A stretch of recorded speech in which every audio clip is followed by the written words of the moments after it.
So now I get to ask you the all-important last question that we ask everybody on the podcast.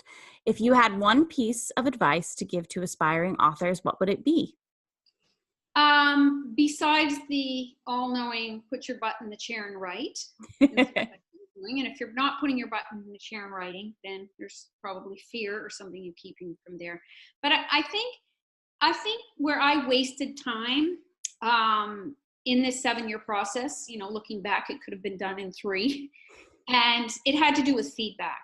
And I think that's a critical part of an aspiring author. If you're not getting the right feedback from the right people at the right time, and Annalisa talks about that in her book and also in person, it can be very detrimental. I mean, I was at a writing group one time, which was, your free local writing group. And, it was a very discouraging experience, and it really put me back, not in terms of criticism of my own work, but in terms of, they basically didn't want to get better. They just wanted to hear fancy, nice things about their work, which is not what I wanted. I wanted someone to tell me what wasn't working and how I could fix it. So I think it's really important. And it's the same thing with getting beta readers. Annalisa's course is a bit of a financial commitment, but do you want advice from people whose things you don't think are that good when you hear or read them, So if you're serious about it, you need to get good feedback, and you need to get good feedback because you can't write a book by yourself.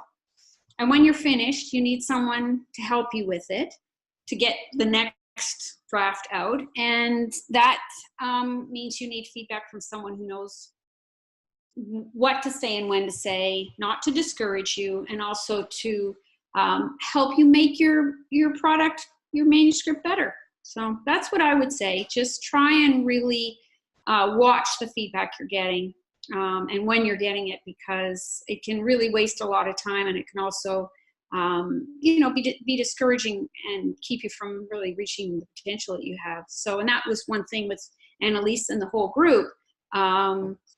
It was very positive, but also very constructive.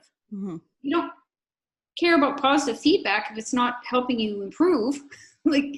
That's the thing, to get that feedback in a supportive environment. I think really means the world in terms of pushing you forward as a writer. So that would be my advice. That's fantastic advice. Well, if I could have told, younger Vivian. If you could time travel and go back to old self and be like, listen, you're doing this wrong. Just you need to really be, sort of picky about who reads it and when they read it and what kind of information they've given. And, I paid an agency to go through it, but they really sort of just wanted my money. They didn't want to help me.